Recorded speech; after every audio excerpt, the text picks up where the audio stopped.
I read Harry Potter very late. Not like the lucky ones who grew up with Harry Potter. My wife grew up with Harry Potter. So she was a young teenager as she read Harry Potter. I read Harry Potter because I wanted to impress her.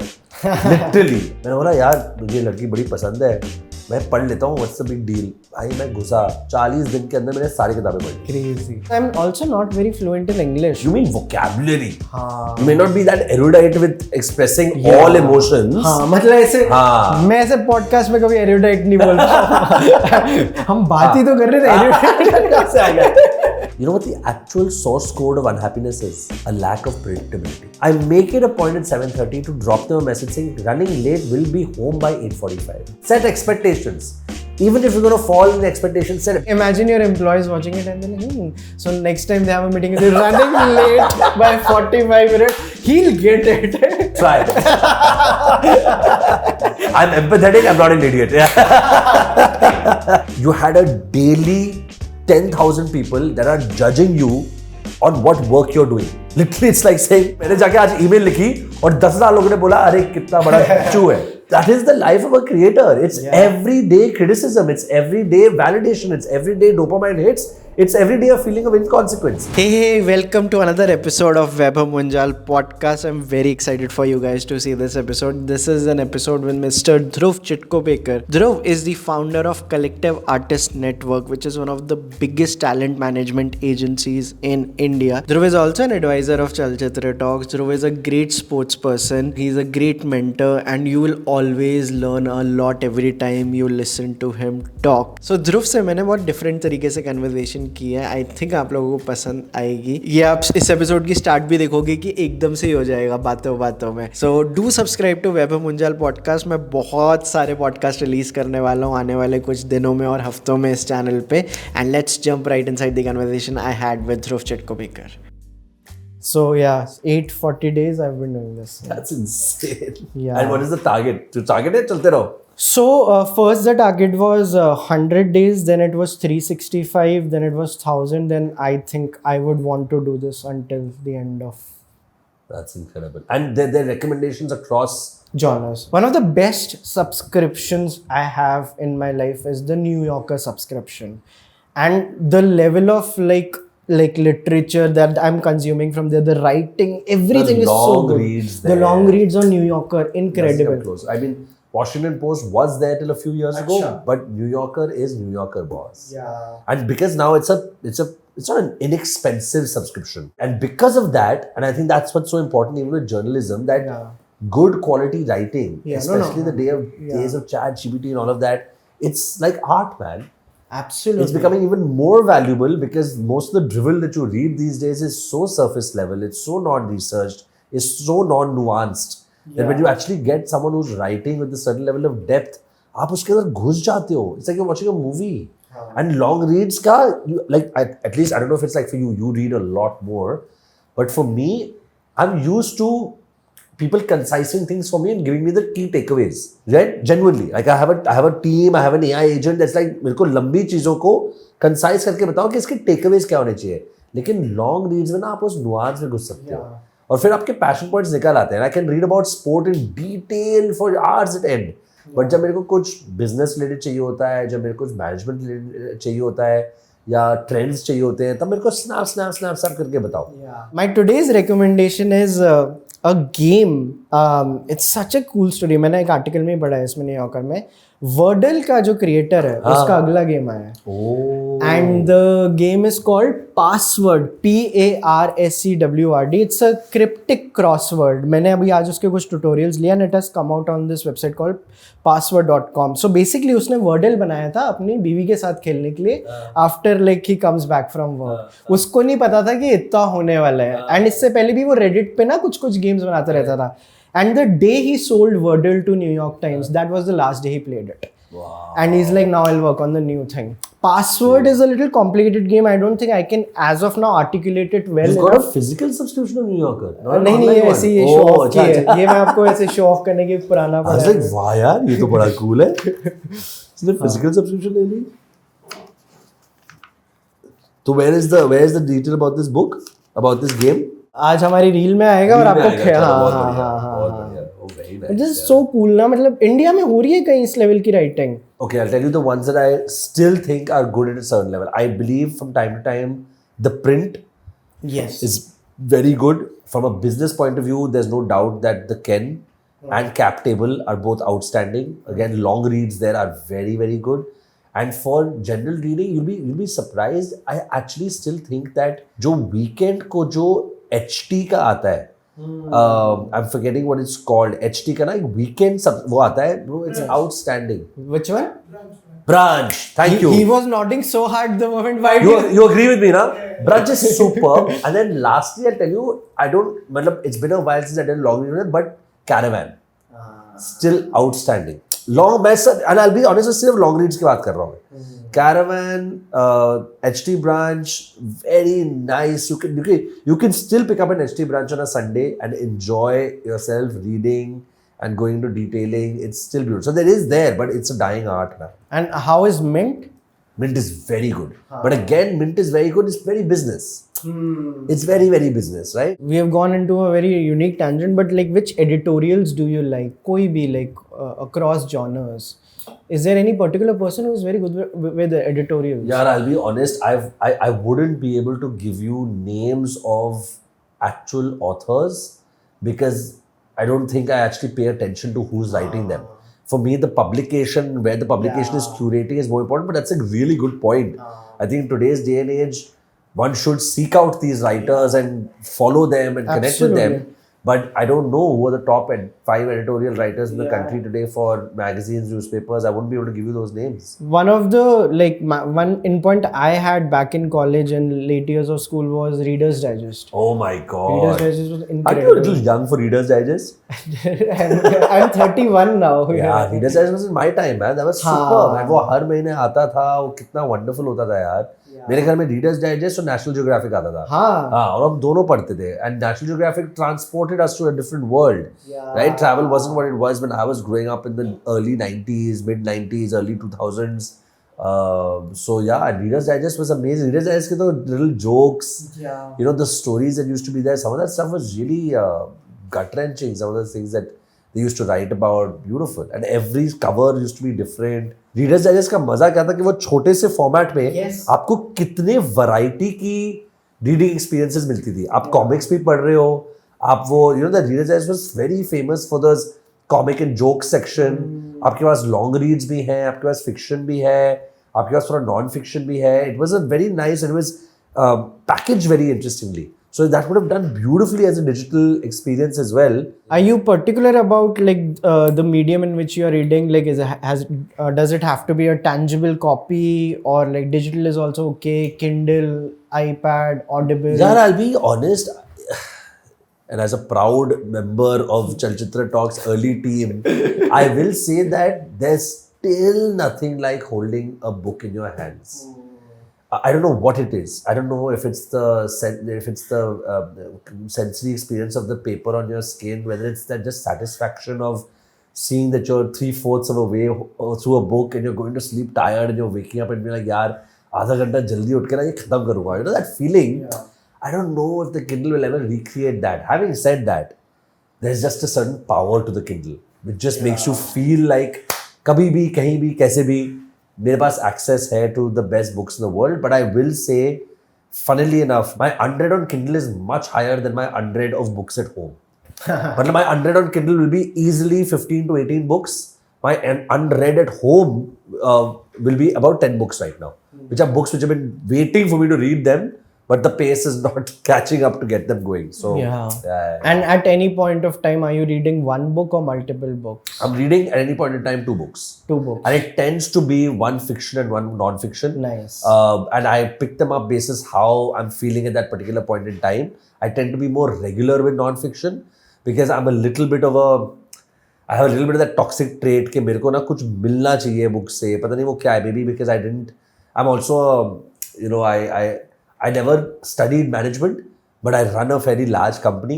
So मेरा I think थोड़ा सा वो chip on the shoulder है कि मुझे constantly कुछ I should be getting better a little bit every single day. So I think that non-fiction side of me keeps pushing me to learn more tangibly about the world around me. But fiction is just very critical for me to just enjoy yourself. Just give yourself the gift of And now I have kids, and I have fairly old kids, 10 and 5. So, going through the journey of reading with them, the stuff that I love to read, is also just a really fun process, right? Hearing my son talk about Percy Jackson, reliving Harry Potter with him. And I read Harry Potter very late, right? Sure. Very, very late. Not like the lucky ones who grew up with Harry Potter, right? My wife grew up with Harry Potter. So she was a young teenager as she read Harry Potter. I read Harry Potter because I wanted to impress her. Literally, I was 23 years old. She was 21. We had just met. I think the last Harry Potter paperback had just come out, and madness, right? Like long lines outside bookstores and all. And I was like, क्या चल रहा है? मेरे को पता ही नहीं था Harry Potter. मैंने सुना था इतना क्या पागलपन है.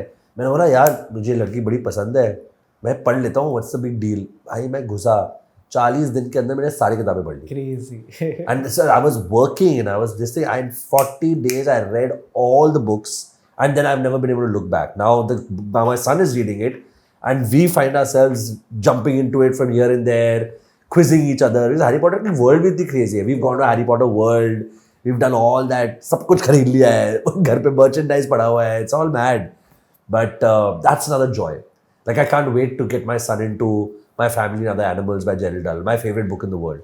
It's my absolute favorite book in the world. I don't know how I can say it, but the book that gave me the most amount of joy and still gives me the most amount of joy. And because he's an animal lover and he loves insects and he loves the reptile kingdom, I can't wait for him to get into that world of Gerald Dahl and that crazy family and those islands and all of that. The book of the year for me last year, Weber, was a book called The Racket. I don't know if I'm pronouncing the name of the author correctly. I believe it is Connor Noland, Irish guy. One line, I don't want to give away too much about the book, but for anybody that follows sport, right, we are attuned to only following sport at the highest levels. You only know about tennis players. If you are from my generation, you'll only know about Sampras and Courier and Agassi and all of that, right?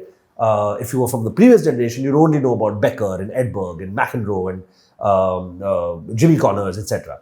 And in the golden generation, Big Four, you'll know about Federer and Djokovic and Nadal and Murray and etc. etc. I bet for even the slightly serious tennis fan, आप world number 22 के बारे में पूछोगे वो बता नहीं पाएगा आपको. उसको तब पता लगेगा कि कोई ग्रैंड स्लैम में फाइनलिस्ट में पहुंचे या ग्रैंड स्लैम जीते या कोई मेजर एटीपी टूर्नामेंट जीते. आज की डेट में मैं आपसे पूछूंगा, tell me some tennis players besides Alcaraz and Sinner, people will struggle. Yeah. Right? People will struggle. And trust me, they may remember a certain name, they will struggle. The Racket is about a man whose peak global ranking in ATP was 128. और आप उसकी life में घुसते हो कि world number 128 कितना रायता फैलता है to get to just that point. And let me clarify. He was world number 128, but he was island number 1. तो आप सोच लो, आप island number 1 थे, लेकिन आप वर्ल्ड नंबर 128 हो. आप वो पढ़ोगे ना, आपको समझ नहीं आएगा कि बंदा टेनिस प्लेयर था या बंदा नोमैड था या बंदा सड़क पे आने वाला है.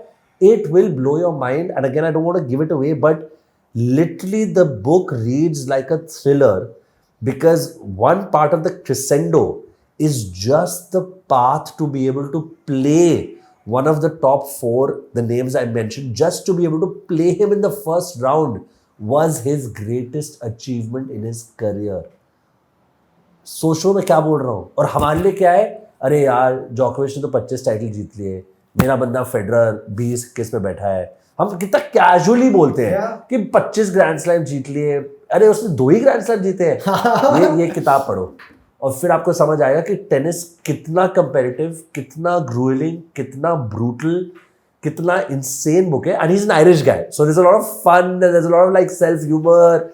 And if you know the William Hill Sports Book of the Year, that's a very prestigious sports book award that happens every single year. I discovered this William Hill Book of the Year. I believe this was the William Hill Sports Book of the Year of either 23 or 24. Okay. And I have forced this book down every one of my friends who follows tennis. मैंने उनको individually gift करी है, मैंने अपनी copy हर जगह भेजी है, मैंने फोर्स कर दिया. अब हम बात नहीं करेंगे जब तक आप पढ़ोगे नहीं. और फिर मेरी डिस्कशन होती है. अब जैसे आप टेनिस में इतने घुस गए हो, आप बोल रहे हो टेनिस के बारे में, and you are loving the sport and you are playing it. I am telling you, drop everything and just read that book.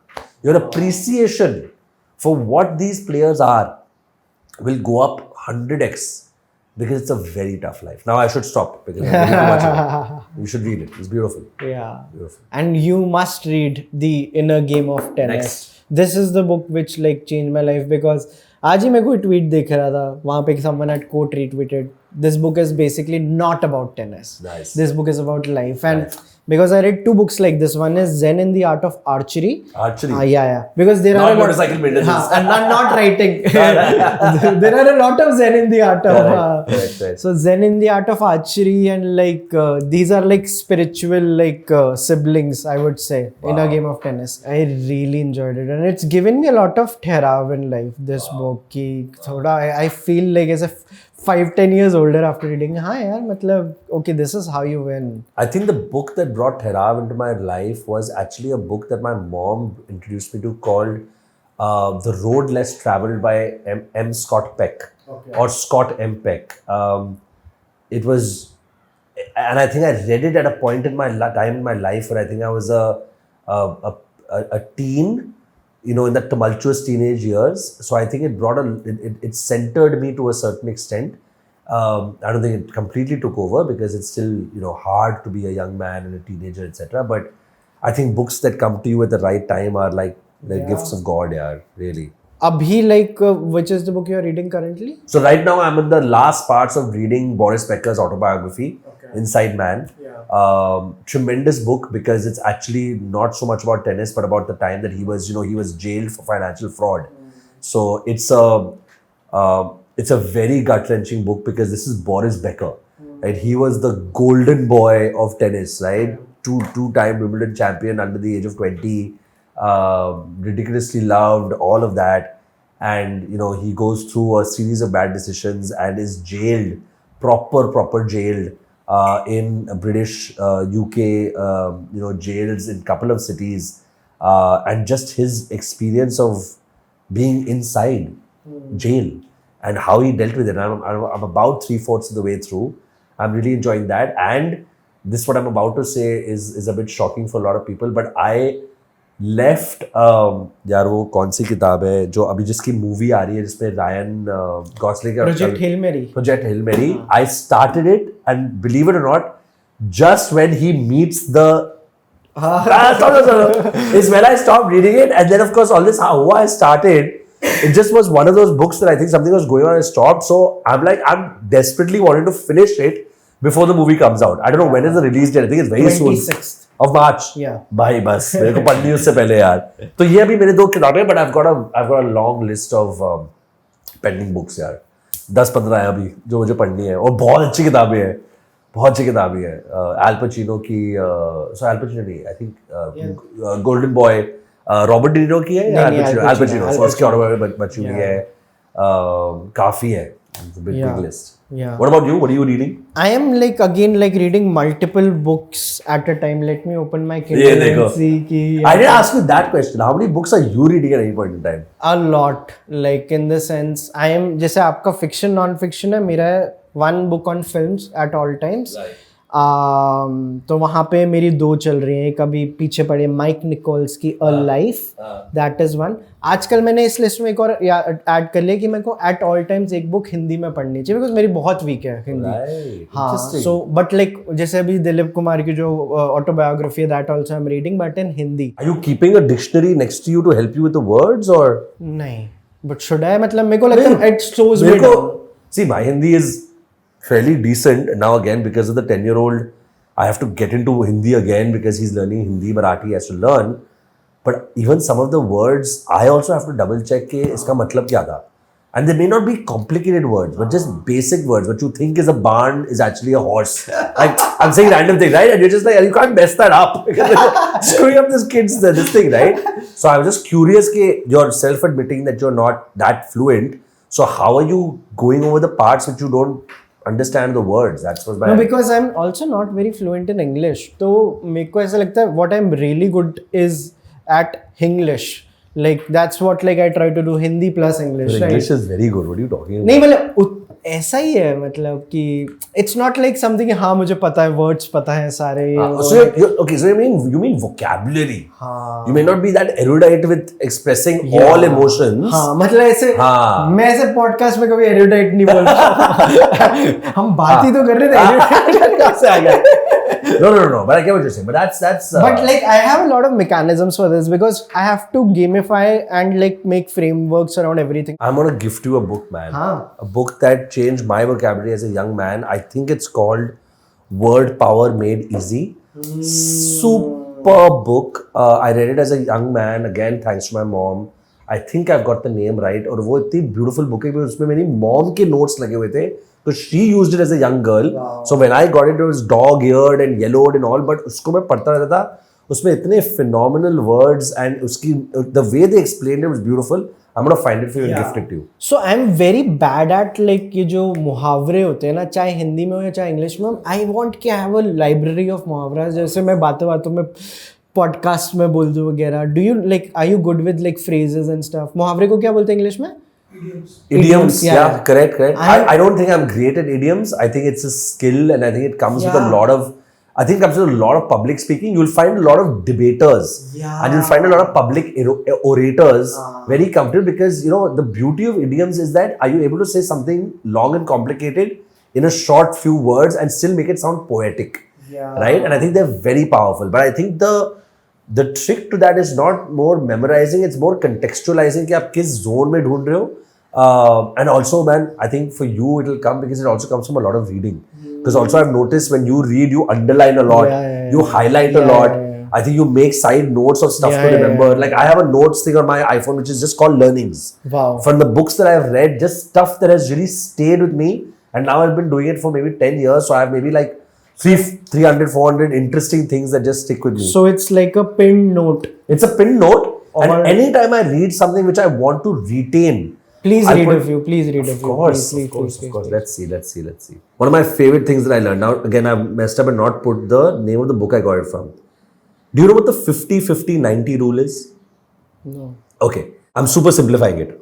Whenever there's a 50% chance of something happening, मान लो आप किसी सिचुएशन को देख रहे हो और बोल रहे हो यार इसके होने के ना 50% चांसेस हैं. 90% of the time, it will not happen. Okay. This is a rule of now where I read it, how it was contextualized, very powerful. But what that means is, what is the human brain telling you? 50-50 chance, hai na? So that probability sounds good, does it not? It doesn't sound bad. It means that I still have a chance. When you say 50-50, you're like, yeah, abhi bhi chance hai. But if you look at it in the context many times of business, and you look at it for the context of perhaps something you're hoping for, don't fall for the trap that a 50-50 chance is a high probability. Very interesting. It's a very low probability. And now I've lost out of the book of where I read it, but I find that very powerful because I think when I read it, this would have been easily some years back, it made me realize that, and it's linked to another very powerful proverb that I love, which is only the paranoid survive. And this is again a very business context, it's a very founder context, but आपको एक funny sort of relationship होता है एक founder या entrepreneur का optimism के साथ. You have to be outwardly optimistic because there are people who are dependent on you and there are people who are feeding off your energy, but inwardly you have to fundamentally believe that anything can go wrong, which is why you find a lot of founders are actually a bit crazy because inwardly they're constantly stressing कि यार कल को ये हो जाएगा, कल को ये खत्म हो जाएगा, कल को ये छोड़ जाएगा, कल को ये बिजनेस नहीं चलेगा. But outwardly they have to walk into a room 9 or 10 times and say, I feel optimistic about this because that's what moves the world. How are you able to balance those two things? But the 50-50-90 rule made me realize that if I'm banking on an idea to happen and the chances are 50-50, I should be prepared for the fact that 90% of the time it won't happen. Right? A very powerful rule. Now let me tell you more stuff. Did you know, and this I read from an incredible book. Sorry, there'll be lots of business references, but I find this very cool in just learning, right? There's a book that's called The CEO Factory. It is written by an ex-CEO of HUL, and in that he talks about all of Unilever's biggest successful moves that they've made to be able to do well in business and become the largest FMCG in the world. There's a data point there which says the cost of a bottle cap of any of your bottles that you use for shampoo, face wash, etc. is almost 6 times more expensive. Bottle cap is 6 times more expensive than the cost of the bottle ka mold itself. So Unilever said that all Unilever bottles, if you go out and test, have the same cap size. And with that decision, they have been able to save billions of dollars worldwide. Crazy. Now just think about that data stat and how it can apply to your life in terms of business. What is it telling you? It's telling you be intelligent about your templatizing. Bottle cap ko dekh ke koi customer bol nahi raha ki yaar, because packaging is so important today, right? But what a great learning. What a great learning. The other thing which I loved about it is that there is a concept called ROCE. How much return does your employee give in terms of capital that they are deploying on that employee? What is that return that they are giving to the company? ROCE of HUL at the time of that book being written was 92%, which is the highest in the industry globally. So again, a very interesting, I started looking at my own company and thinking about ROCE, which is, don't just look at your team as expense centers, look at them as terms of what is the kind of overall return that they're bringing and how do you make them better? How do you make the organization better to ensure that the capital that you're deploying on them is coming back in the highest possible way? And that was another very interesting statement. Yeah. Have you read Tools of Titans? Yeah. One of the greatest books ever. I think that's cool. I learned to start flossing from Tools of Titans. I've heard it here. Start flossing. Crazy. Right? My favorite one, which is here, which is actually one of the ones that I love the most. And I say this to people all the time. There are different ways of framing this. And I'll stop here because I can go on and on. I've just realized I'm seeing it after many months. Is that we tend to, as human beings, tend to really celebrate and really overemphasize this concept of मैंने वो goal किया. आप बोल रहे हो ना कि let's take your example of what you told me before, which is incredible. You've done 64 straight days of putting out a reel or a recommendation. Phenomenal. What a dedication to your craft. Your goal is I want to hit 2000. As human beings and in today's cultural context, we tend to celebrate a lot of Vaibhav reaching 2000. But you know, Vaibhav, and this is again backed by data and I believe this very strongly, the reality of it is not to sit and say, I've hit the goal of 2000 and chase that goal. The reality of it is, what are the systems you have created which are non-negotiable to hit that goal? So understand what I'm saying. You don't rise to your goals. You fall to your standards. That's the way the world works. Yes. So if I was to contextualize that to your life and what you're chasing, if you sit and say that my only motivation is to hit 2000, even though you've been on such a good streak, there's a chance you'll fail. Absolutely. But if you set a system that says, देख इस system के नीचे में नहीं आने वाला, वो system क्या है? It can't be मुझे हर रोज करना है. That's the outcome. Yeah. The system is मुझे हर रोज 7 बजे उठना पड़ेगा. मुझे 11 बजे से पहले ब्रेकफास्ट खा के वर्कआउट करके अपने रील का फ्रेमवर्क बना लेना होगा. 4 बजे तक मुझे अपनी टीम को बताना होगा कि भाई ये शूट होना है. एंड 6 बजे को मैं कोई कॉल्स नहीं रखूंगा बिकॉज उस टाइम पे हाईएस्ट एंगेजमेंट रहती है. ये मेरा सिस्टम है. अब वो सिस्टम को ऐसे रखो कि वो अचीवेबल रहे. But you fall to your system. So keep your system so high or keep your system so ambitiously doable that becomes the actual goal, not the ultimate goal. Because what have we learned in life? Goal रखना बहुत जरूरी है. उसको छोटे-छोटे हिस्सों में break down करना success वहाँ पे है. Yeah. So I'm going through a lot of that in my life right now, but I always believe that people will come in and tell me, and again, you know, I have large teams, right? And I work with a lot of people, and you know, I work with some of the best creators and celebrities in the country, etc. Very often I see their goals, but I'm more interested in the process, the journey, the system, as opposed to the goal. Because talk is cheap. Yeah. Especially today's day and age, talk is very cheap. And today you can market everything look sexy and cool and all of that, right? But the truth of the matter is that that's not the world. The world is not sexy. Yeah. The world is not cool. That's what you see on a reel for 30 seconds. The real work is the system you create. Again, a learning I got many years ago from Tools, and I wrote that down to always remind myself. Big lofty goals don't matter. And this applies to everything. I want to better the relationship with my wife. In 5 years, I want her to stand up and give me a toast on my 40th birthday because that will make me feel special. Great goal. You can try and hope for that to happen. What are you doing to make your relationship such that your wife actually feels that way about you? You break it down. So it's not just business. It's not just financial. It's not just health. It's everything. I kind of like live my life on these principles. Ki what do you fall back on, right? Yeah. So to be able to do these 840 reels, I always carry wired Apple earphones, right? Because या तो लोगों को लगता है कि reels बनाना बहुत मुश्किल है या बहुत ईजी, और वो दोनों गलत है। मेरे को ऐसा लगता है कि बहुत मुश्किल है कि हमें ये फलाना कैमरा चाहिए, फलाना शूट करने के लिए, नहीं। और बहुत ईजी वालों को लगता है हाँ फोन निकालो कर लो, but what about the audio? अगर आप फोन ऐसे रखोगे तो ऑडियो उतना अच्छा नहीं होगा। आप एयरपॉड लगाओगे, AirPod is not made for good microphone audio.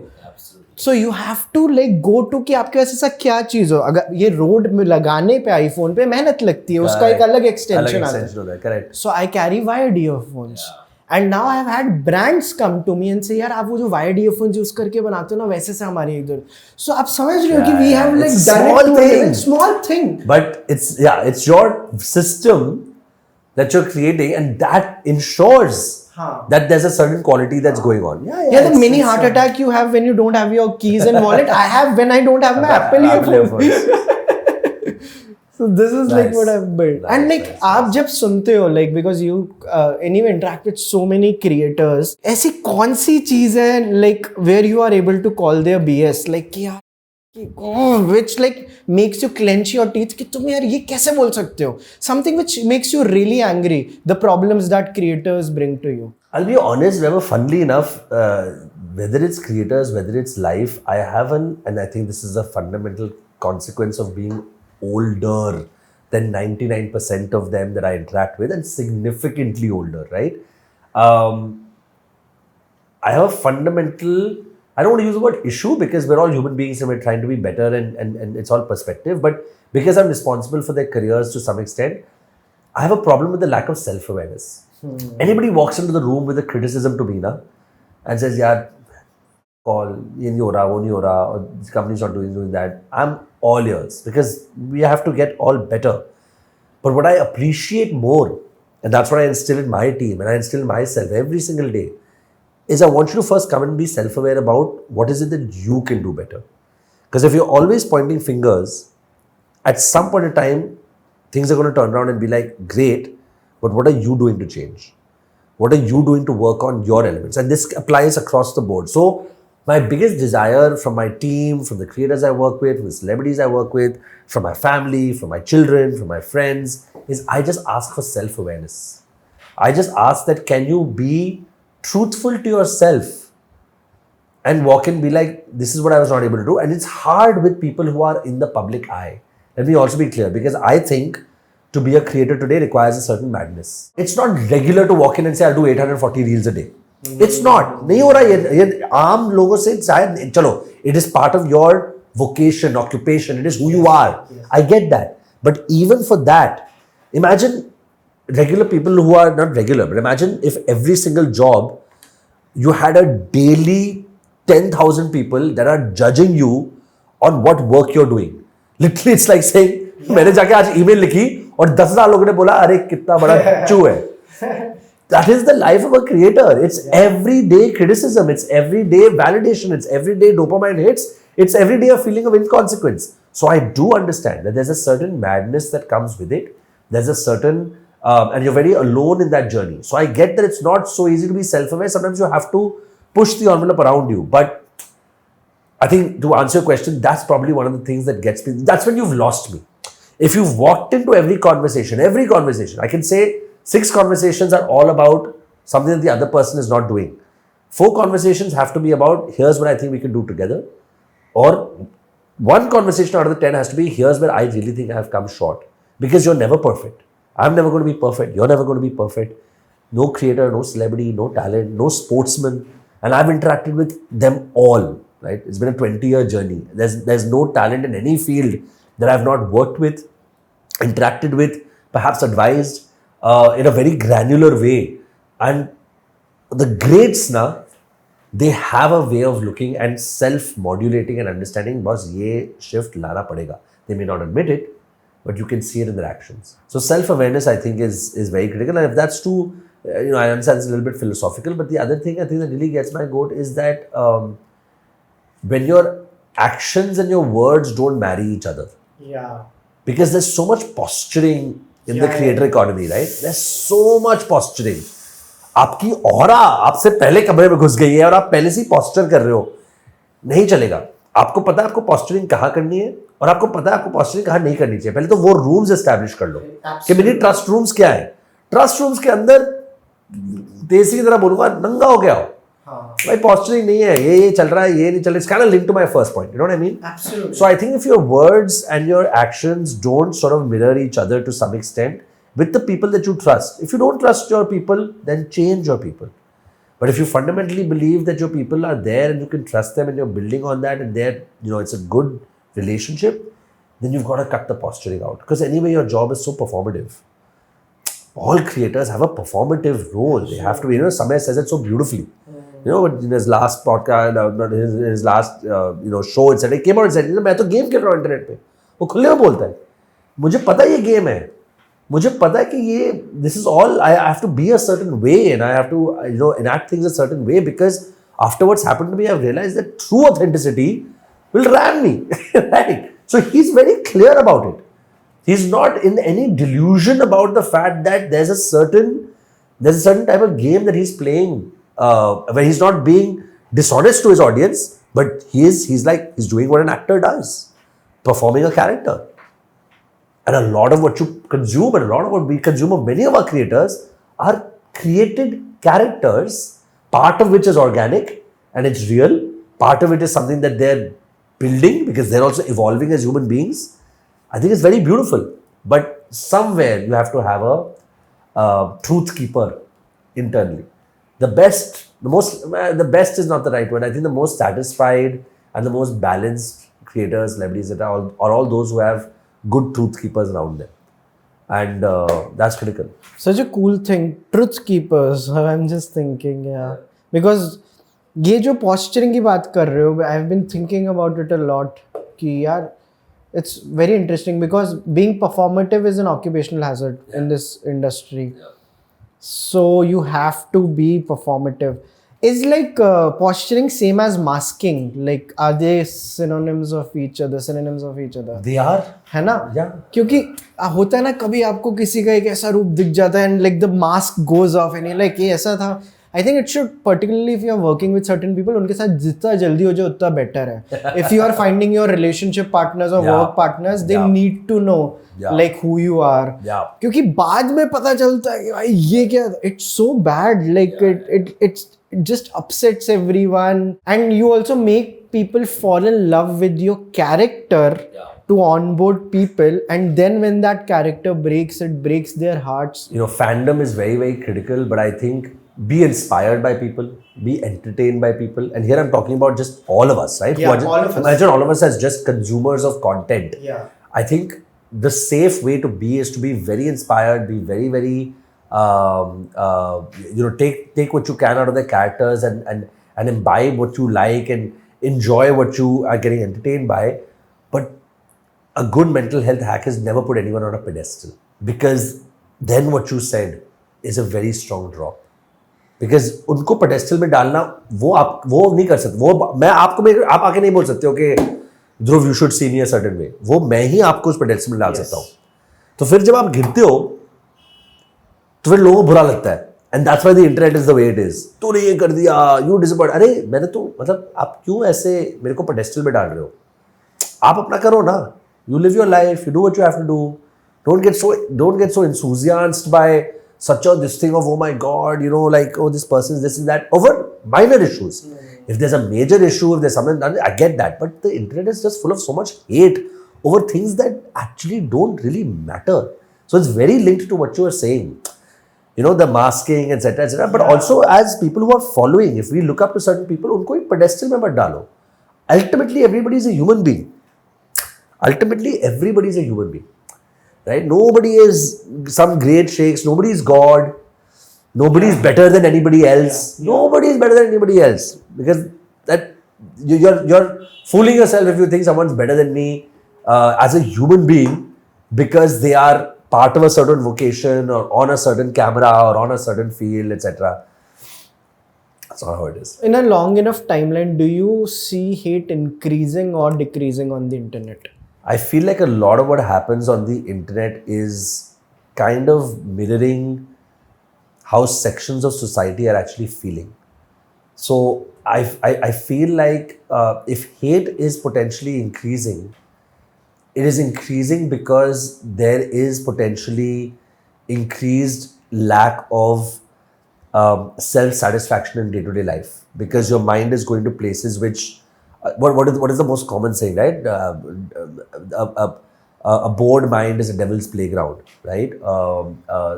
Link that to multiple other things. So I feel like we are probably exposed to a lot of the urban, digitally connected ecosystem, which is really 1% of this country. Let's be very honest with each other. Yeah. But in that 1%, which is a highly influential 1%, I think that there's an evolving pattern to what used to bring satisfaction to life. I do believe that content, social media, etc., has made aspects like delayed gratification. The world around us has forgotten delayed gratification. So everything is now.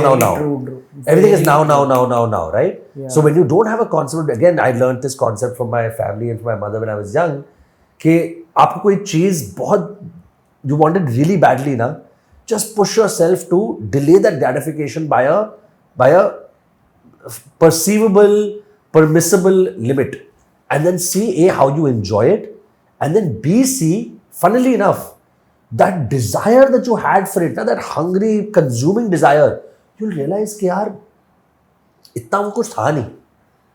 It's both a good thing and a bad thing, because one should feel something in life. But I think that all of these aspects, and these are all things that are irreplaceable: e-commerce, quick commerce, content, immediately, movie देखना है आ गया, ये आ गया, donut खाना है आ गया. It's honest, but today you want to just hook up with someone at night, as opposed to when we were growing up where there was a chase and effort. Today, the truth of the matter is that, there are those, and none of this is wrong. I'm saying that's just the nature of the world around us. So I think that in that space, the moment you have a society that is so immediately gratified with everything, you lose the patience to look at anything from a larger perspective. And I feel like that links up to having very superficial and immediate reactions to everything, right? And that is the world that we're in, and this is something we all suffer with. I'm not saying I'm above it all. I think that the right headline hit to me at the right time will also get me a little worked up. I just have trained my mind to say, breathe, go into the depth, do your research, double check, triple check, quadruple check what's happening, get 2 or 3 people's perspectives. It will take a little bit more time. But trust me, the outcome will be far better than you judging an individual, or judging a written material, or judging a content which could lead to hate or dissatisfaction immediately. Do you also think it applies to the creators जो आपके, like you manage so many creators in collective, right? आपकी company में इतने सारे हैं. I am assuming a lot of those would be real creators, like who are doing vertical format creation, right? A lot of it, yeah. And मेरे को लगता है अब जो नई generation आ रही है कि they might not even know the concept of doing 10-minute YouTube videos or like hour-long YouTube videos, or maybe anything more than 10 minutes, which is not a podcast. Yeah. Right जहाँ story telling involve है. तो मेरे को लगता है कि delete, क्योंकि I have always believed YouTube is harder than Instagram. तो मेरे को लगता है lot of people are not playing that game and are getting the ROI through Instagram itself, which can be a little tricky. Like I am just like no, I see. I think let's look at it this way, right? I think fundamentally you're right, but having said that, the fact of the matter is that there are a lot of very successful YouTubers out there. I think what is happening, Vaibhav, is that YouTube is becoming, and I'm making generic sweeping statements, so I'll try and keep it a little sharp, is that YouTube is becoming a very, very powerful, very influential ecosystem on the long format for subject matter experts.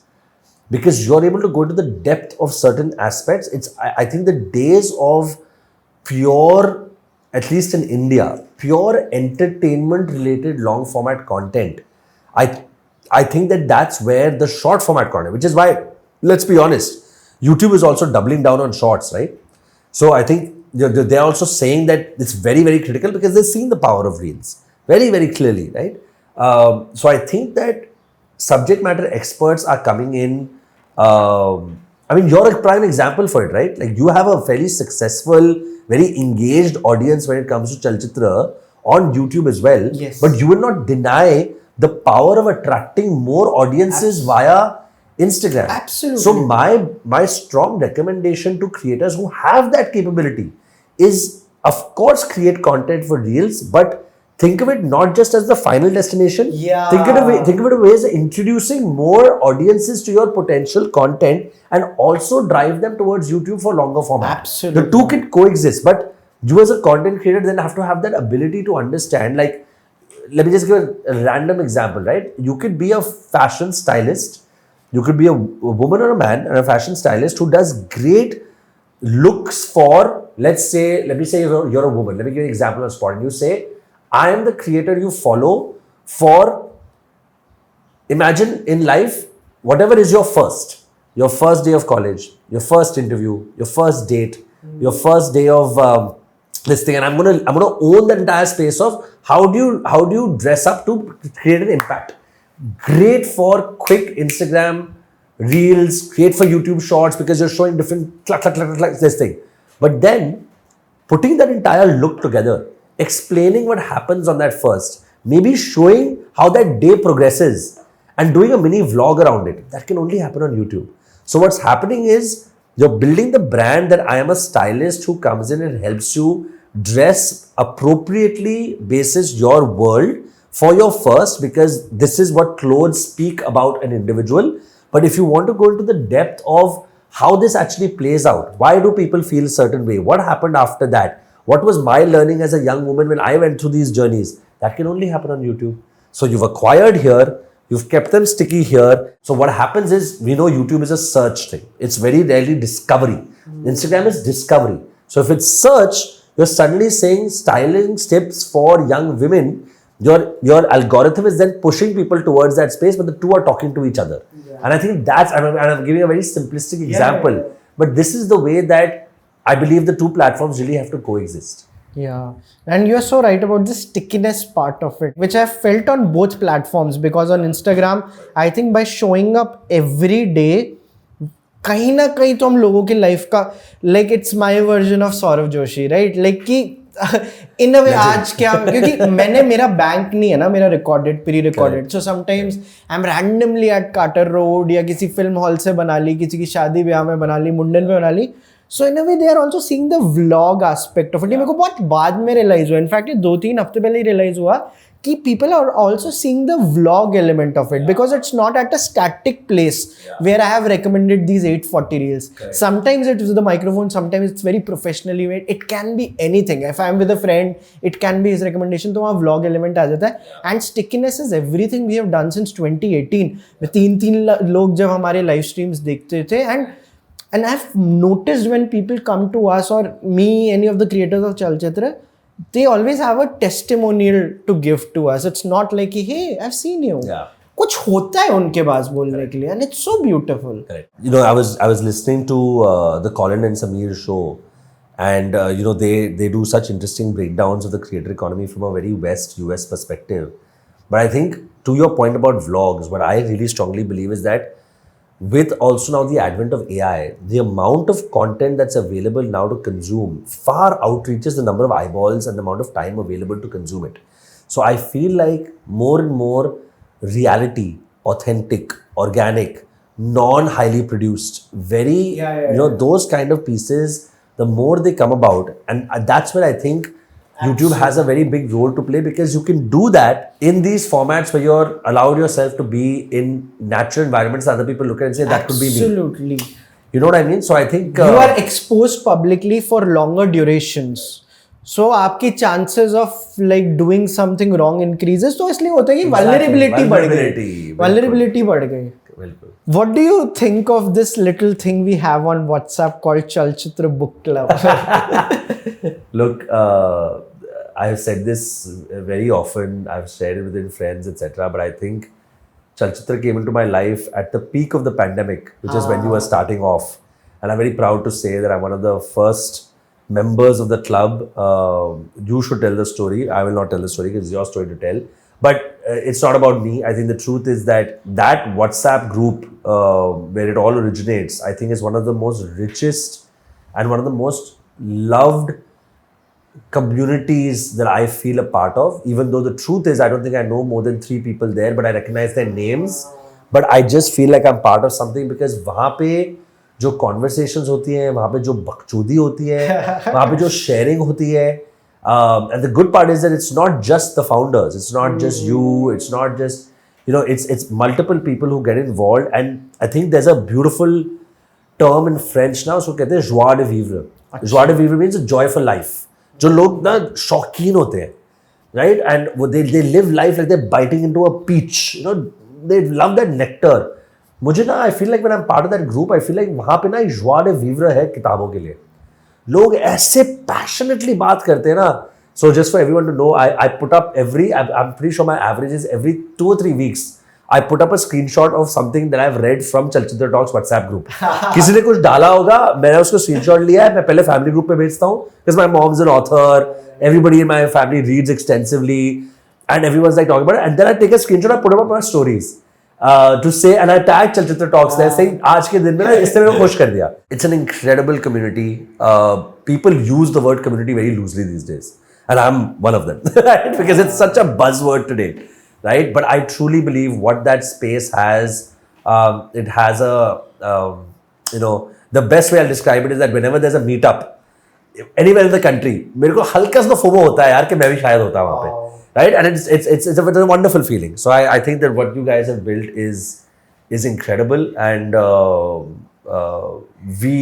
don't want to say we need more such things because I think it comes from a certain passion, but I do believe that community will continue to grow, and those that have been there for a long time should contribute and will reap great benefits of that relationship. And strongly. you have been seeing so many creators. Do you still think what this is unique? I think there'll be a lot of great curators out there, and I see a lot of them. But I think what this community has, which is still very unique, is a sense of ownership from the community. Right? There's a sense of ownership of what they are a part of. It's almost like an insider's club. Without it feeling like, very, very, because the topics that we choose are very humane and very public. They're books, which is accessible to all, right? It's not like, kisne kaun si F1 car ki race dekhi, which is for a tiny population, right? It's for, have you read this book? It's the lowest common denominator for a human experience. And in that, as you know, I don't say as you know, but in Chalchitra Talks, they're talking about Hindi books and Gujarati books and regional books and stuff, very, very obscure pieces. I think there are lots of great creators building community, but I think the real test of a community stand is how much does your community feel a sense of ownership independent of you to take it forward with no incentive. Very nicely put. Yes. Right? And it takes time because you're tapping into a human emotion, and we all want to be motivated, and we all want to be incentivized, and we all want to feel something. The incentivization is just that I'm part of something which makes me feel really special, and I want to participate. So sometimes, very often, I'll be honest with you, I feel the need to participate because I want to contribute. Not because I want my voice heard, but because I feel like this is a treasure chest जहाँ पे मैं एक छोटा सा silver coin तो डाल दूँ कि मैंने ये पढ़ा, ये मेरे को सही लगा, stuff like that, right? Yeah. So nice. I want to talk about the founder side of you. Apart from Collective, what are some of the other businesses that you are a part of? Something you're building, something which is coming out? I think one of the recent great joys of my life, Vaibhav, have been that two of my very dear friends are actively involved in running an incredible restaurant in North India. Okay. The main man is a gentleman called Rajan Sethi. He's probably one of the most incredible restaurant entrepreneurs of this country. I often joke with him that because he's in Delhi, he's not that much in the eye of fame. He tends to stay away, but any restaurateur knows him extremely well. Multiple incredible formats, AM, PM, and GT Road, and there's a beautiful farm to table vegan restaurant in Gurgaon called Omo.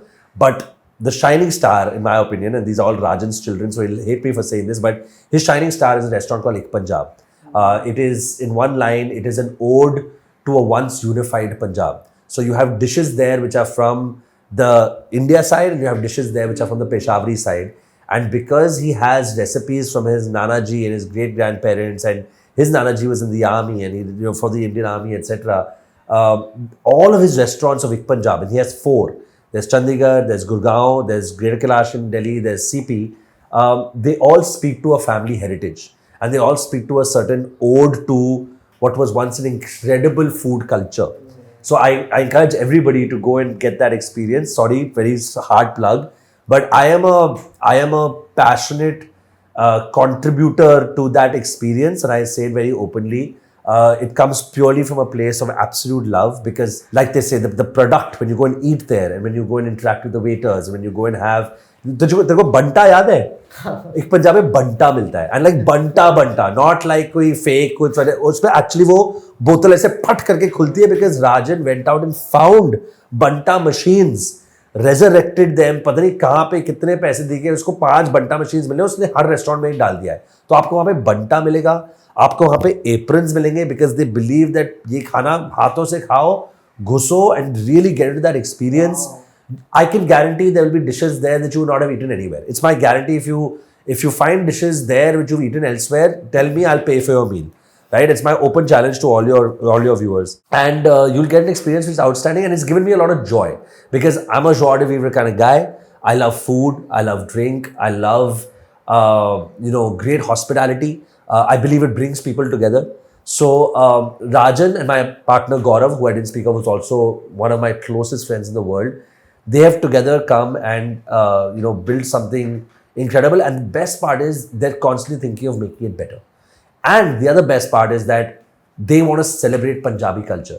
I mean, what I love about them is that, and Gaurav says this beautifully, is that Punjab is not just about balle balle, it's not just about butter chicken, it's not just about, it's not just about the musicians that we know. There is a deep, beautiful cultural history, legacy of Punjab that needs to be celebrated, and food is one of them, but they also celebrate music, they also celebrate culture. We have a plan to do a festival next year, actually, which hopefully I will tell everybody about, which will celebrate Punjabi culture, and I'm planning to bring Collective into it, because me and Gaurav have this thing called Punjabiyat, where we break down Punjabi songs. I was coming to that. Yeah. My attempt to be a creator and realize how hard it is. Are you consistent with it? Tell us everything about it. Like, I am not consistent. I have not put out a Punjabiyat video, and Gaurav will curse me for this for about a year plus now. But starting se what is this? Long story short, it is an effort by me and my friend Gaurav to address what I feel is a problem, that 90% of the world who knows about Punjabi music and listens to Punjabi music, I believe 90% of them don't know what they're singing along to. They don't understand the lyrics, right? And Punjabiyat was my attempt to say, let us take our favorite Punjabi songs and let's break them down so that people understand कि बंदा बोल क्या रहा है. And a lot of Punjabi music is about girls and cars and this and that, but there's a lot of Punjabi music which is beautiful poetry. As with many parts of our Indian musical heritage, Punjabi music is just probably the most popular outside of or alongside Bollywood music. And that's the data will tell you that. Spotify will tell you that. So, and the background to this is that whilst that's the noble cause, Punjabiyat was just a way from me and Gaurav to spend more time together. Nice. Because we're two boys, दो लौंडे हम लोग जो phone पे ज़्यादा बात नहीं करते हैं. So we needed a reason to meet each other more often. And we were going through that part in our relationship as two really close friends, where we were like, the angst was built कि मुझे पता नहीं तेरी life में हो क्या रहा है. So over one slightly inebriated night, he was yelling at me. He was listening to a song of Karan Aujla's called 52 Bars. You should hear it. It's a slammer.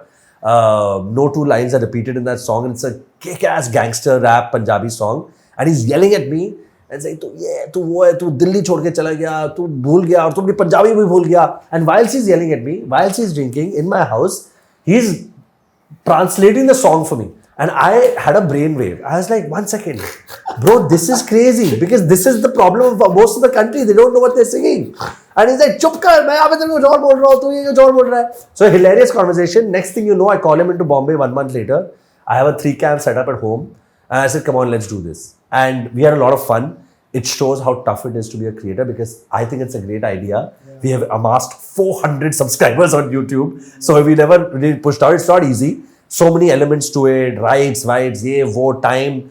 I mean, we put out like 20 episodes and we thought we were like so amazing for doing it. But I think what's nice is that a lot of our circle, which is a combined 100 people, have all told us that we must bring it back. So I do intend to bring it back. Crazy.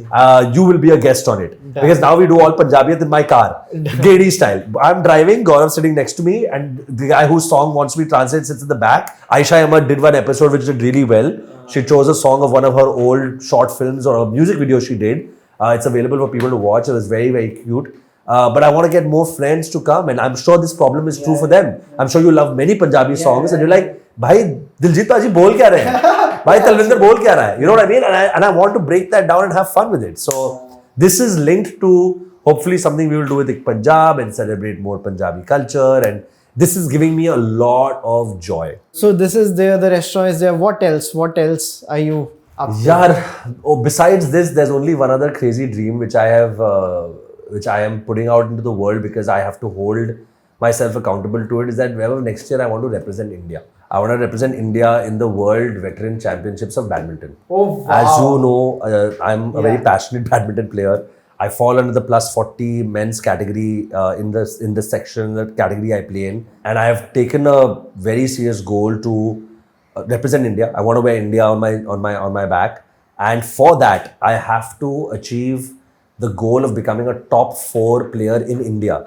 And let me tell you, the quality of plus 40 men's badminton in this country is ridiculously good, right? And I'm very passionate about badminton. So with all due respect, whilst most of the world was gagaing over India, New Zealand, for me the real match for me was the Lakshya Sen final. Yeah. When he played like an absolute champion, right? He was not 100%. He had played a semi-final where his leg was all messed up. He came into that final and he gave it his all, and which is why today he's being celebrated like a champion, as he should. Since January of this year, I'm on this journey. I'm on a journey to transform myself physically. I found myself an entire team of, nutritionist, coach, gym trainer. My wife's a mental health expert, so she's working on my mental health, getting into that zone. And in 2027, in March, is the Nationals. I have to make it to the top 4. You understand top 4, so I have to make it to the semis. If I make it to the semis, I get a chance to represent India in 2027 September at the World Veteran Championships. That will be my goal. That will be where I want to get to. So this is my other goal. It's given me a reason. I think I've always been active and physically fit, and I've looked after myself. But now I have a goal that is a little crazy, because I've never professionally trained in badminton. I've never had a coach up until now, 2 months ago. Wow. And a lot of the players are out there are guys who have played professionally as kids and have played senior badminton, have competed at the highest levels. So I also know it's a crazy ask, but I back myself, and I think I'm gonna do something there. And worst case, like I said, I'm trying not to focus on the goal. I'm trying to focus on the systems. So I'm creating systems which will make me the most lethal, the best badminton player I can be. Results will be based on what I do on the day. But I should walk into those tournaments feeling like मैं इससे ज़्यादा और कुछ कर नहीं सकता था. अब मैं बस तोड़ने वाला हूँ. Incredible, so inspiring. Like ये जो systems की बात है, I think one of the things which has kept me sane in last 2 years in Mumbai is sports. आज भी मेरा 8 से 10 pickle है. The best part about like games is, एक तो होता है आप दोस्तों के साथ होते हो, बट एक होता है जो आपके दोस्त नहीं और आप उनके साथ खेलते हो. I am a part of a pickleball group where I don't know anyone. You just have to write names. I get a message to coach book, please give your names, और जल्दी जल्दी करना होता है. It's like tatkal ticket booking कि जो पहले 8 से 12 लोग लेकेंगे they will play. My favourite part is हमारा सबके साथ एक दूसरे के साथ ही एसोसिएशन हुआ. इट्स लाइक माय चलचित्र बुक क्लब वाला जो moment. You don't know these people, but there's a common bond. There is a common bond. Like I'm looking, okay, I have some idea these people, like what these people do, but it's incredible. And कल मेरा एक दोस्त आया था, we had to do this reel together and he had to meet a few friends. I'm like, क्या plan है? इसलिए हम बियर पीने जा रहे हैं. मैंने कहा यार, बट उनको यहाँ बुला, let's play pickle. And I convinced them not to drink beer at least initially, and to play pickle instead. And lately I'm finding a lot of people who would rather play a sport with me than maybe drink. Yeah. And people are interested in this, and it's happening, right? Yeah, because the impact on your mental state of being, it's all scientific. I mean, it's literally your body and your brain is thanking you when playing sport. At so many, the science is ridiculous. From your neurons to your endorphins to your different type of dopamine, which is healthy for your body. it's quite something. And I'll tell you this, Vaibhav, I've said this very often that ये ना revolution अभी India में पिछले कुछ सालों में हुआ है. Yeah. I'm very proud of myself that when I became a founder in 2009, practically everybody around me used to laugh at me and used to say that भाई तू क्या सोच रहा है कि तेरी लाइफ में ये बैलेंस आएगा. एंड मेरा बैलेंस क्या था? आई वाज लाइक मुझे बस दिन में 1 घंटा चाहिए जहाँ पे मैं कुछ स्पोर्ट खेल पाऊँ और वो 1 घंटा मेरा हो. And it was like everybody around me used to knock it. And I am proud of myself for one thing that I never let go. I was like भाई ये तो मैं अपने लिए करने ही वाला हूँ. And if I am anywhere today from a mental health perspective, and I've had big ups and downs, and I've had my own challenges in life. I truly devote and I truly thank and acknowledge one part of my dedication to playing some sort of sport over the last 20 years as a contributory factor to that, because I have played multiple sports. I've actively played badminton, actively played squash, actively played basketball. Over the last 20 years, one of these 3 sports has been a 5 times a week affair. Imagine. One of these 3. And right now, all 3 are happening at the same time. Because I have the wherewithal to play one sport every single morning. But that morning slot, 7 to 8 a.m., वो किसी का नहीं है, वो सिर्फ मेरा है. वो सिर्फ मेरा है. वो दुनिया का नहीं है, वो बीवी का नहीं है, वो बच्चों का नहीं है, वो सिर्फ मेरा है. और वो 1 घंटे की जो कंट्रीब्यूशन होती है ना, to the rest of the day, to the rest of the week, it's absolutely incomparable. And I'm so happy when I hear and I see, like, it gives me great pride when my younger colleagues come and laugh at me and say आप Benjamin button हो, आप ये करो. मेरे को बड़ा pride होता है. मेरे पास चाहता हूँ कि भाई आप भी बनो, आप भी करो. Because I don't have no common sense. अगर मैं कर सकता हूँ तो तुम कर सकते हो. ठीक है. Not to say anybody's life is less hard और less demanding of them, but a lot of my younger colleagues, their only demands on their life are probably themselves and to some extent their parents at this stage in life. So I'm like, you must make time out to look after yourself and do it for reasons beyond aesthetic. Do it for reasons because it'll make you better in life, right? It'll make you a better human being. It'll look after your mental health, and trust me, it'll make you 40, 50, 60% sharper at work, right? Which is still a large chunk of our time as young professionals in this country, right? We are still a very hard working country and a long hour working country compared to the rest of the world. Data, it'll tell you that, right? We work much harder than the Europeans. We work maybe as much as the Americans. We work much harder than large parts of the other developing countries. So we are putting in more time for work. So this is critical. I want to show off something and show you my daily average step count, the yearly average. Okay, I'll show you my last. Can I guess? Okay. I don't know if you know, I might have posted in stories. No. I have no idea. Is it, we're talking about average over the course of 1 year. Is it above 15,000? नहीं फिर तो दिखा नहीं ऐसे कितना है bro? But this is excellent. 12,000. And you're not playing sport on every day. No, because if you're playing sport on every day, this might be low. But if it's average of just steps, yes, 11,000 is because 12, it's basically 12 now. Because you know that 12 your target in general is 10,000. So if you're averaging 12,000, you're looking really after yourself. Yeah. Really after. I really like walking. I think so. Most underrated, but most incredible. Yeah. Most incredible thing you can do for yourself. Yeah. Really, trust me. मेरे को लगता है for me to get into sports ना, to I need healthy addictions. We all are addictive people. I need healthy compulsions. Yeah. Playing sports is a compulsion for me. Yeah. Walking is a compulsion for me. But till date, I haven't been able to make strength training a compulsion. This is something I'm struggling with. ये compulsion बनी नहीं रहा. You know what will happen? It will happen when you hit a certain level in any sport and you will find that you're starting to plateau. Okay. बता रहा हूँ मैं आपको लगेगा कि यार मैं इस बंदे को ना हरा नहीं पा रहा हूँ. आप एक लेवल के बाद ना स्किल से बंदे को नहीं हरा पाओगे. Like if you say मैं 300 दिन पिकल खेलूंगा और मैं 301 दिन को उस बंदे को हरा दूंगा, अगर वो भी खेल रहा होगा, आप दोनों की डिफरेंस ना स्किल पे नहीं होगी, स्ट्रेंथ ट्रेनिंग में होगी. क्रेजी. मैं आपको लिख के दे रहा हूं because the two things are very very correlated and you don't have to lift heavy, you don't have to go in and pound it out in the gym, but resistance training is a critical aspect. Start with just doing push-ups and squats. बस gym की membership ही नहीं चाहिए. दिन में शुरू करो, आज में 10 पुशअप किए और 20 स्क्वाट किए. अच्छे फॉर्म के साथ, अगले दिन 11 और 21, एक हफ्ते बाद 15 और 25, आप एक टाइम पे पहुंच जाओगे जैसे आपने ये एडिक्शन रखे हुए हैं, आप 100 पुशअप और 250 स्क्वाट्स मार रहे हो। आपको समझ आएगा जब आप पिकल कोर्ट पे आ रहे हो, आपको लगेगा आपकी स्ट्रेंथ बढ़ रही है, नहीं, आपकी रिफ्लेक्सेस बढ़ रहे होंगे, आपकी लंजिंग कैपेबिलिटी बढ़ जाएगी, बिकॉज आपके पैरों के न्यूरॉन्स और आपके muscle tendons have gotten stronger to be able to give you stability to lunge for that shot in front and immediately get back into position.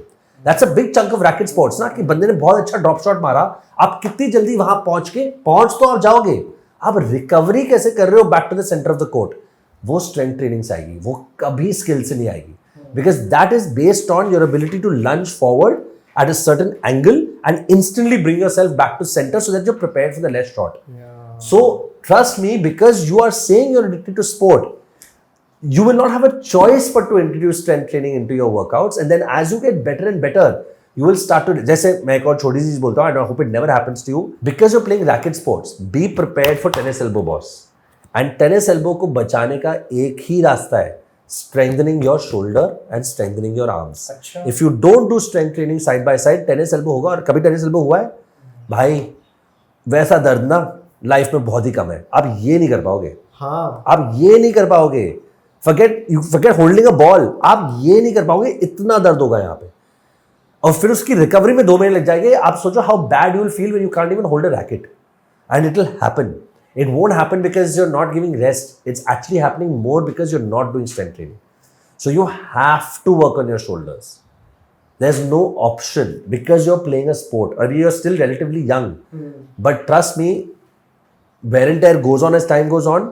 All these sports have big wear and tear on your body. Don't take that stuff for granted. Trust me on this. Start basic.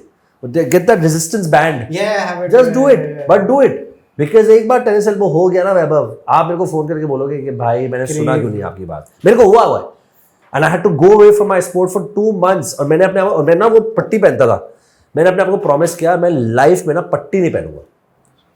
So what happens in tennis elbow and when does it happen? So I don't know the science of it. So I'm not a physio, but I'll just tell you what basically happens is that fundamentally you're gripping onto something very tight for long periods of time and you're doing movements which are not natural.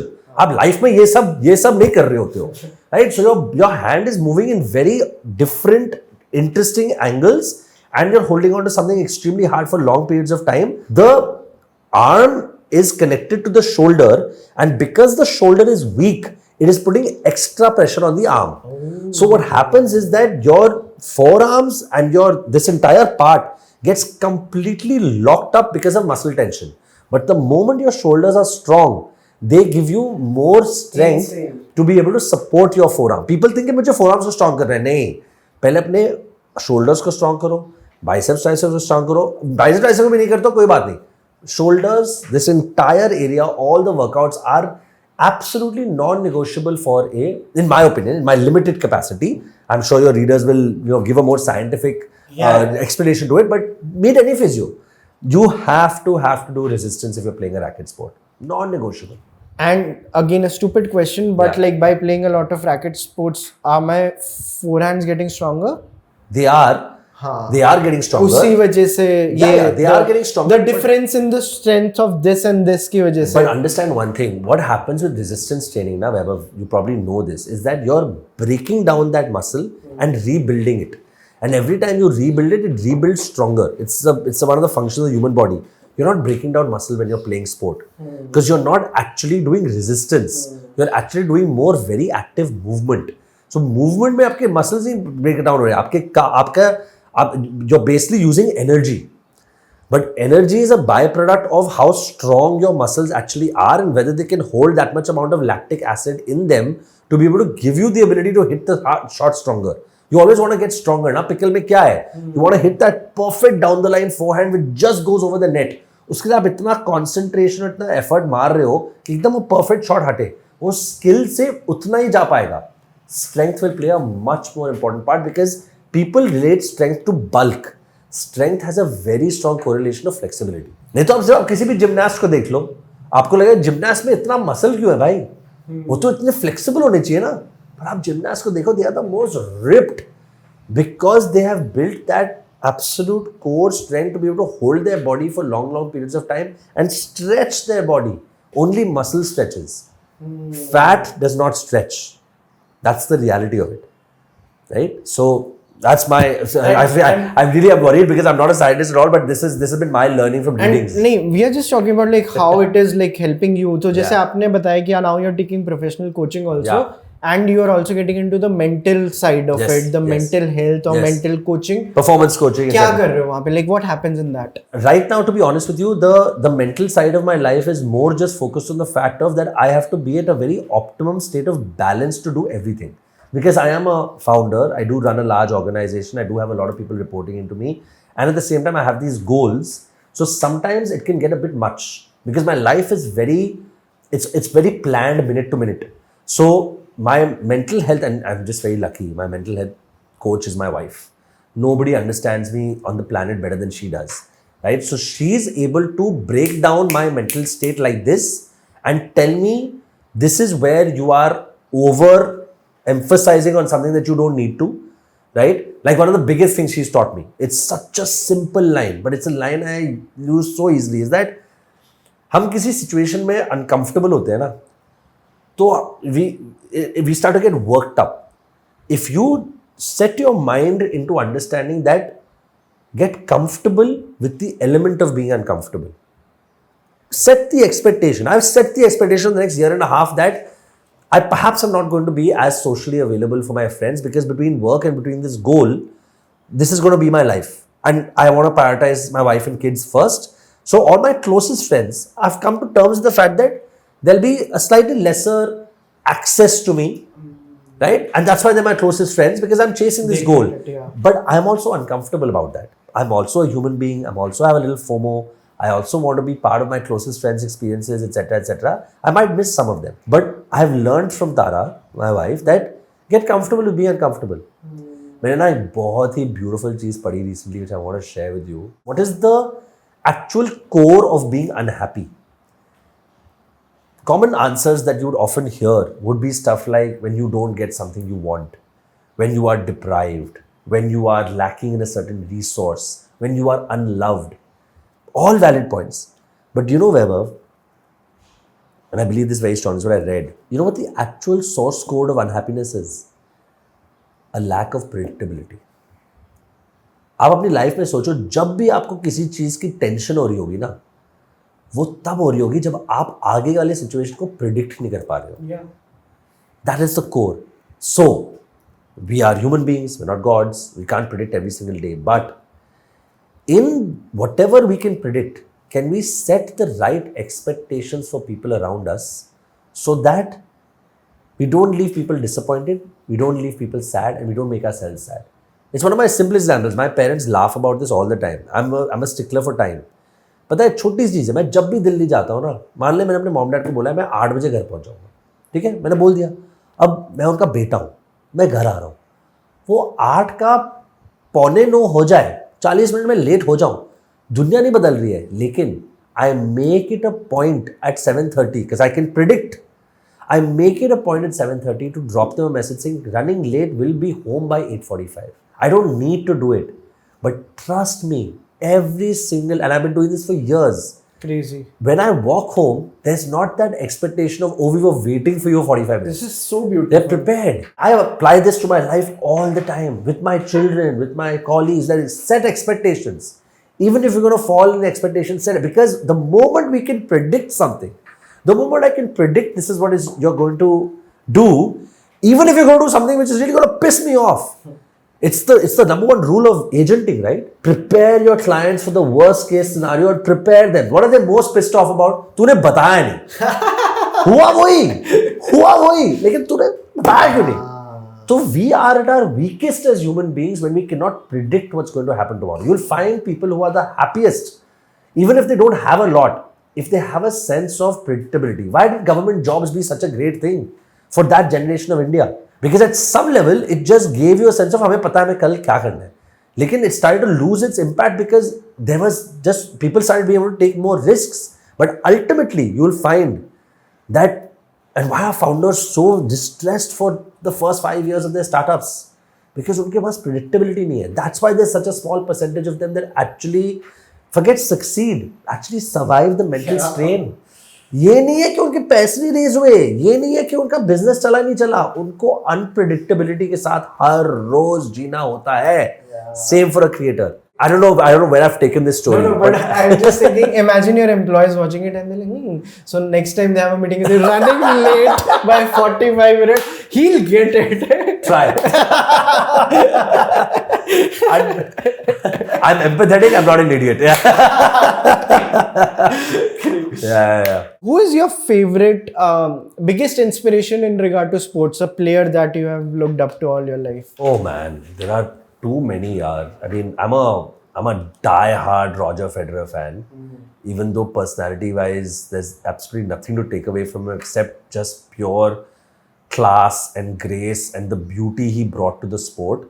So, and one of my greatest moments in my life was meeting him for that short 20-25 minutes when I did. It was a very special moment. Short? You met him for 25 yeah, minutes? No, let me be honest. I have the privilege, because of my occupational hazard, of spending a lot of time with global and Indian celebrities and athletes who made access ka. That's my job. Wow. But Roger Federer was incredibly special, but he's just someone that I love the way he conducted himself on the court. And after you read the book on him, which is called The Master, which is again one of the best books. Yasser was such a great tennis year of books. You understand how he conducted himself and what his journey was as well. So Roger Federer for sure is a huge inspiration. I think besides that, the only other guy that I love to death would be Stephen Curry, man. I would advise everybody, I don't know if you've seen it, but Apple Pay, उसकी एक documentary है, which is called Underrated. Okay, I've seen the thumbnail. But it is, and I don't know if you like basketball, but even if you don't, not that much into it. It is one of the best documentaries you'll ever see, because one line I'll tell you, Steph Curry was considered to be spectacularly under average as a basketball player when he was being recruited. मतलब उसमें ना उस show में he reads out what is called a scouting report. आप वो scouting report पढ़ोगे ना, आपको लगेगा भाई तो अपनी college team का ही बन गया player, वही बहुत बड़ी बात है. और अब हम लोगों को पता है स्टेफ करी आज क्या है. Like people literally argue that is he one of the greatest players of all time in the era of LeBron, in the era of Kevin Durant, in the previous era of Michael Jordan, because Michael Jordan changed the sport. I don't think LeBron James changed the sport. Stephen Curry changed basketball. It is not played today as it was played 10 years ago. He has changed the sport completely. And there are long, beautiful, you're talking about long articles, huh? There are long, beautiful articles about how he's changed the sport entirely. So I would recommend everybody watch Underrated. You should watch Underrated. You will love it. These two sportsmen, there are many others. Being an Indian, being a cricket fan, there's nobody I love more than Sachin. Simply because, and for me, it wasn't about what he did on the field. It was just, how can you carry so much pressure on your shoulders for 20 straight years? We read the newspapers, we read that growing up. आप उतनी scrutiny के साथ 1 billion लोगों के shoulders के अपने कंधों पे लेके जाओ. And there are many arguments about the quality of bowling today, etc. मैं Akram, Younis, Ambrose, Walsh, Glenn McGrath, Shane Warne, मैं उस era से आता हूँ. And with all due respect, आज के bowlers बहुत सही हैं, बुमराह for life. लेकिन भाई आप कभी वो पुराने टेस्ट मैचेस देखो और समझो कि वो बॉलर्स क्या थे, वो पाकिस्तानी ओपनिंग लाइनअप क्या थी, वो ऑस्ट्रेलियन ओपनिंग लाइनअप क्या थी, मैं वो इंग्लैंड की ओपनिंग लाइनअप क्या थी, वो स्पिनर्स क्या थे. आज के स्पिनर्स आप देख लोगे, Saqlain Mushtaq Aamir, frickin Muralitharan, Shane Warne, वो जनरेशन जो क्रेजी थे ना, जो सचिन को फेस करने थे 18-17 साल की उम्र से लेके. I mean just the way he led and dealt with that pressure is just, it's unbelievable. One cricketer that I have always rooted for, I finally got my arrow. I rooted for him for last 10 years. Sanju Samson, yes, I saw that. Bhai, what a guy.